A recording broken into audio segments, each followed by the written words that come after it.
এইটু জিনিসপত্র নেয় যে এরা চুরি চুরি করিয়া এলাকার মানুষ এরা আয়ে যায় সব সময় আসা যাওয়া রাইতে সারা রাইতেই চলাফেরা আর তো আমরা তো আর পারি না এলাকার মানুষের এইটু জিনিসপত্র নেয় যে এরা চুরি চুরি করিয়া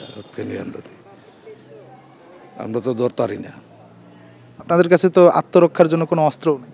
অর্থ বলতে তো এই আমরা দুইটা ডান্ডা দিছে, ডান্ডা দিয়ে গিয়ে আর করা যায় এরা আয়া কিরিচ ফিরিচ ধরে।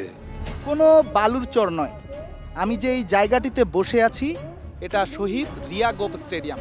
নামটিও আপনার কাছে বেশ অপরিচিত লাগতে পারে, কারণ নারায়ণগঞ্জের এই ঐতিহাসিক স্টেডিয়ামটি আসলে ফতুল্লা স্টেডিয়াম নামেই বেশ পরিচিত।